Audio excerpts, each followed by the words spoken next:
Rickshaw लगा के उठा दो यार विकास क्या है ना कुछ ना जाने के आगे इसको लेके ये हमारे वहाँ जाने के लिए वाला के लिए वहाँ जाने मैडम की बैटरी वहाँ चली गई है।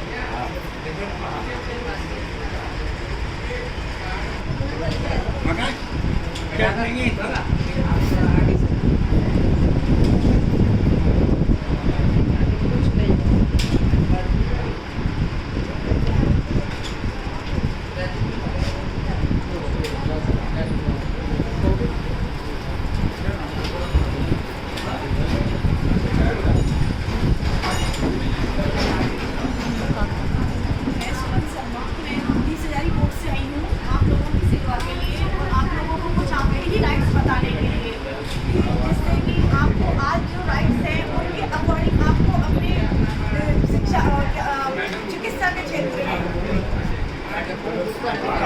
भारत की जो संस्कृति है, आज हम कहाँ रह रहे हैं, भारत में। भारत की जो संस्कृति है वो शुरू से ही बुजुर्ग लोगों की सेवा के लिए बनी हुई है।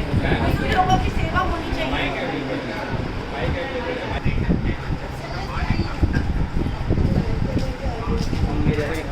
पेंसिल निकाल दो। हेलो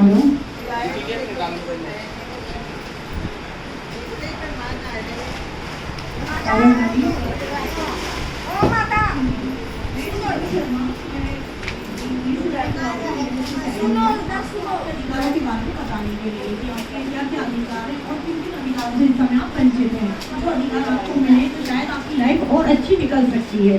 ठीक है, तो भारत की संस्कृति में, भारत की जो संस्कृति वो शुरू से ही बुजुर्गों की सेवा के लिए बनी हुई है कि बुजुर्गों की सेवा हो। बट आज आने वाले टाइम में आज बुजुर्गों को अनदेखा किया जा रहा है। आप भी समझ रहे हैं, आज आप यहाँ पर आए हैं, अलग अलग परिस्थितियों में आए हुए हैं। किसी को घर से निकाल दिया गया है, किसी को कोई घर से छोड़ के खुद आया है क्योंकि उनको घर में अनदेखा किया जा रहा है। तो आज मैं आपसे यही बताने आई हूँ कि आपको आपके राइटों का पता रहना चाहिए कि आपके क्या राइट और क्या आपको जिन चीज़ों से आप वंचित हो और गवर्नमेंट ने आपको क्या क्या सुविधाएं दी हुई है। ठीक है, प्राचीन काल से ही बुजुर्गों को गुरुकुल में भी शिक्षा मिलती थी। अतिथि देवो भव, पिता देवो भव, माता देवो भव। लेकिन आज ना माता को देवता मानते हैं ना पिता को देवता मानते हैं।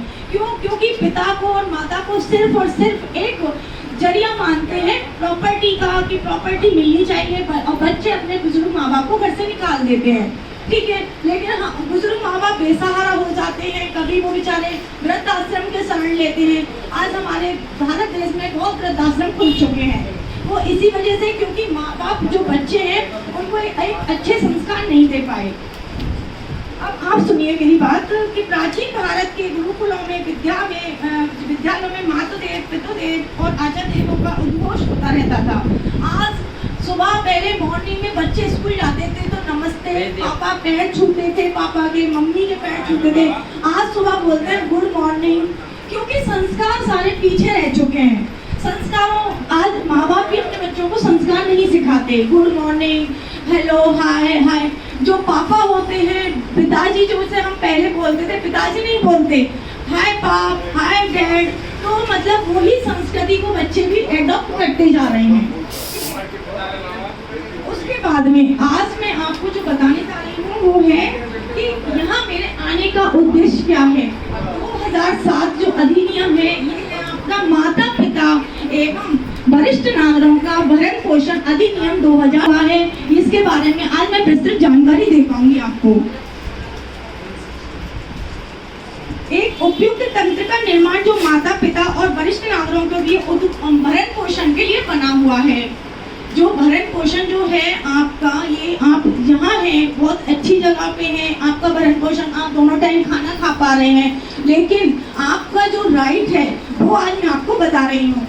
बुजुर्गों के लिए जीवन में और भी बहुत चीज़ों की ज़रूरत होती है। 2 टाइम खाने से ही काम नहीं चलता, उनको एक अच्छी मेडिकल सुविधाएं भी होनी चाहिए। उनमें उनको क्या लाभ मिल रहा है, गवर्नमेंट ने कौन कौन सी फैसिलिटी बुजुर्ग लोगों के लिए बनाई हुई है, बुजुर्ग लोगों, कौन से बुजुर्ग लोग, किस एज के बुजुर्ग लोग जो इस फैकल्टी में आते हैं, मैं उनकी भी एज एजेस बताऊंगी कि कौन सी एज के लोग इनका फायदा उठा सकते हैं।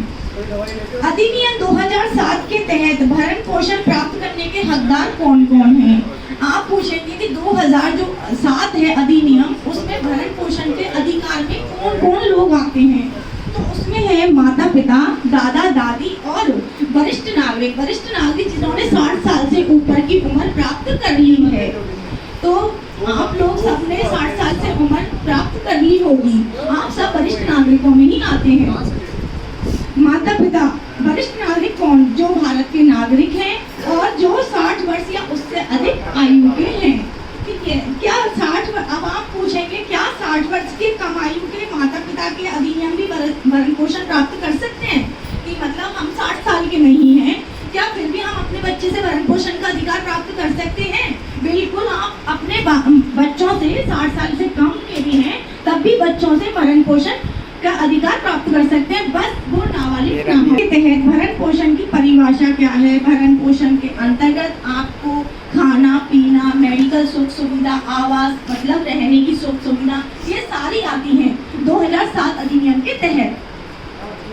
माता पिता में दादा दादी इस अधिनियम के तहत किसके खिलाफ भरण पोषण का दावा दायर कर सकते हैं?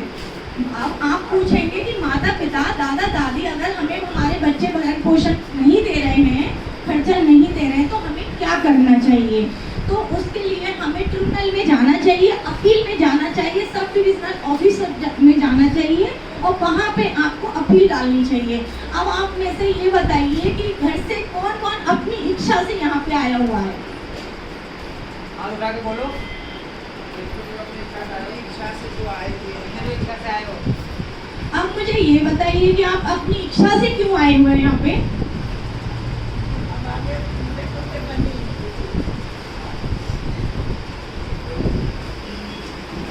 बच्चा ने मकान मिला, बच्चा कहते कि हमारे बच्चे की बहू है लड़के की, कहती जब माँ को रख ले जब मेरे को रख ले। तो मैंने अपने बेटे को कहा बेटा तुम दोनों मत करो, तो मैं कहीं जाती जाऊँगी। मैं मेरा अपने भाई के पास चली गई, पहले भाई के घर से फिर बहन के घर गई, बहन के घर से अपनी मम्मी के घर, फिर मम्मी यहाँ छोड़ के गई। देखिए जितने भी हमारे जो बच्चे हैं, ये रिश्तेदार हैं, नेगेटिव हो चुके हैं उनसे, वो बहुत सेल्फिश हैं, अपनी जो है सुख सुविधा के लिए उठेंगे, लेकिन दूसरों की सुख सुविधा उन्हें अपने पेरेंट्स यानी कि अपने और भी कोई रिश्तेदार जैसे कि फादर हो अपने बच्चों का, वो नेगेटिव हो चुके हैं। खुद अपने पर्सनल अपने काम के लिए है, वो कोई जो है दिलचस्पी पेरेंट्स के लिए नहीं रखते।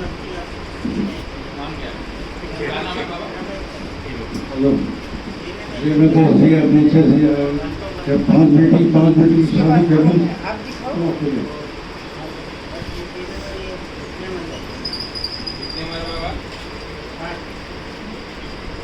और कोई है? और कोई है? चलिए, जैसे कि हमें आंटी ने बताया कि मेरे बच्चे मुझे नहीं रखना चाहते और मैं अपने घर आ गई थी। ठीक है, तो उसमें क्या आंटी आप अपने बच्चों के से कुछ भी मेंटेनेंस लेना चाहोगे? अच्छा, आप अंकल कुछ लेना चाहेंगे अपनी फैमिली से मेंटेनेंस बच्चों से? बिल्कुल ले लीजिए, अधिकार है हमारा। जब आप बिल्कुल बिल्कुल आपको अपना अधिकार लेना चाहिए और बिल्कुल हम आपकी तहे दिल से हेल्प भी करेंगे। आप अपना रिकॉर्ड मुझे दे दीजिएगा और हम आपकी जो भी हेल्प हमसे हो पाएगी हम पक्का करेंगे। ठीक है, और भी कोई ऐसा है जो, और अगर आपको गवर्नमेंट के भी जो रूल्स हैं वो भी मैं बता देती हूँ। ठीक है, आप इनका नाम दीजिए।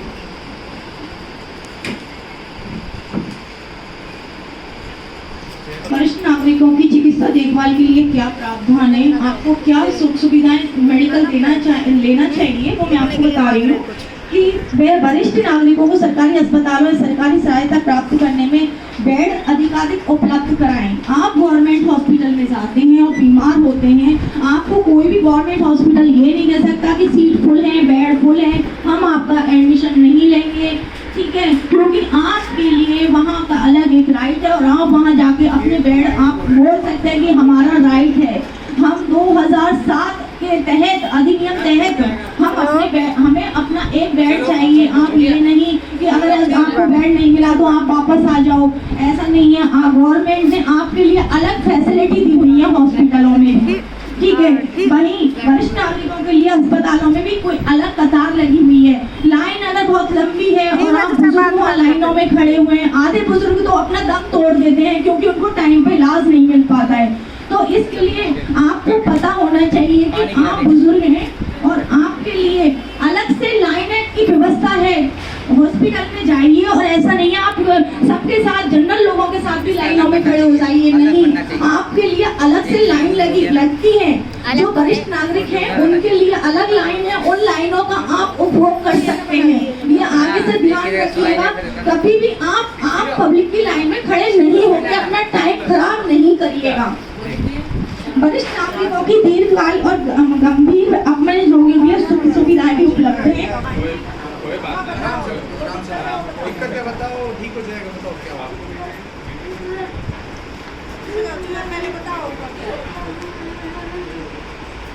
क्या हो गया? क्या हो? चलो तभी बताओ। रो मत, बीपी नहीं आएगी, रोगी बीपी नहीं आएगी। ये तो जलन हो रही है। तकलीफ बताओ। बाथरूम बार आता है और कोई दिक्कत है? पूरे शरीर दर्द रहता है। और क्या होता है? रुको, पूरे शरीर रो मत, बीपी जाते हैं।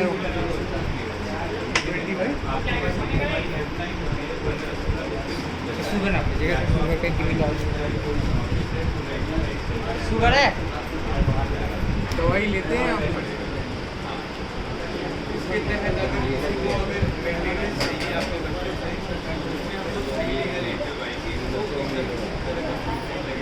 वो आप हमें बता दीजिए, अपनी डिटेल दे दीजिए। उसमें आपका कोई कोर्ट का खर्चा नहीं आएगा, सारा फ्री ऑफ कॉस्ट होगा आपका। जो बच्चे से परेशान हैं, बच्चे जिनको तंग करते थे पहले या अभी भी वो आपको मतलब फोन करते हैं, मिलना नहीं चाहते, आप उनसे मिलना चाहते हो, वो सारा आप हमें बता सकते हो। कोई ऐसा है मैडम आपके साथ में? हाँ मैडम बताइए। सर मेरे बच्चों से मैं सैटिस्फाइड नहीं हूँ। मैं अपने कहा तो सही काफ़ी अच्छा 20,000 में सैलरी रही, 30,000 सैलरी रही। तब तक मेरे भाई ने साल के 10,000 आप घर में दे दो, 10,000 में घर में जब तक बेटी नहीं काम चलता है। जहाँ वो पैसे आने बंद हो गए, मुझे मेरे नेफ्यू ने कहा, भाई के बेटे ने कहा कि भाई बहुत हो गया, अब आप जाइए, आप अपना देखिए और अपने आप को संभालिए। तो उस बच्चे के कहने पर मुझे उस घर से निकलना पड़ता। लेकिन मैं आपको बताना चाहूँगी कि मेरे पेरेंट्स ने मुझे जो है 15 लाख प्रॉपर्टी के दे रखे थे। उसके कागज़ अभी भी मेरे पास है, जो मैंने यहाँ पे अभी भी रखे हुए हैं तारकेश्वर जी के पास। वो प्रॉपर्टी जो है ग्रेटर नोएडा एक्सटेंशन में है, सेक्टर 1 में है। वो है GH10 संस्कृति अपार्टमेंट। उसमें जो है घोटाला हुआ, तो उस घोटाले के अगेंस्ट लॉयर की मुझे बहुत जरूरत है। हाँ जी ठीक है, आप अपना पूरा हमें बायोडाटा दे दो और कहाँ की प्रॉपर्टी है और अपने भाई का भी डिटेल दीजिएगा, जिन्होंने आपके साथ में जब तक आप कमा रहे थे उन्होंने आपको सपोर्ट किया और जब उसके बाद आपको छोड़ दिया। ऐसे नहीं होना चाहिए, क्योंकि हमारे अगर हम समाज में ऐसे एक एक करके बढ़ेंगे तो एक दिन 100 इंसान हो जाएंगे समाज में, ऐसे ही जो घर से बेसहारा हो जाएंगे। तो मतलब घर कम और वृद्ध आश्रम दुनिया में बहुत ज़्यादा खुल जाएंगे। ठीक है, तो इसलिए आप मुझे अपनी डिटेल जरूर दीजिएगा। ठीक है, और भी कोई ऐसा है इंसान जिनको हमारी हेल्प की जरूरत है, प्लीज बताइएगा। और कुछ भी क्वेश्चन पुट अप करना चाहें मेरे से तो कर सकते हैं, आपको आपके राइट्स बताए जाएंगे, कहीं से भी संबंधित कैसे भी है, जो मैं अगर सेटिस्फाई कर पाऊँ आपको तो मैं बहुत बड़ी बात अपने आप को भाग्यशाली समझूंगी।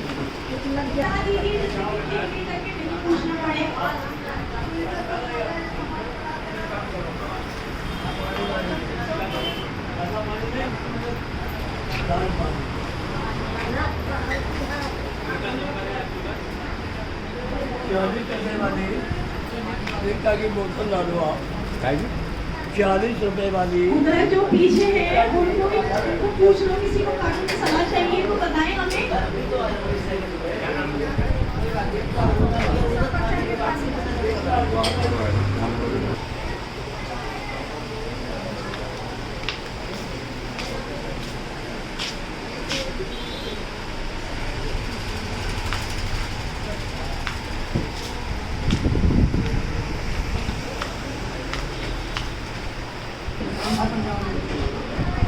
मोटिवेशन ठीक है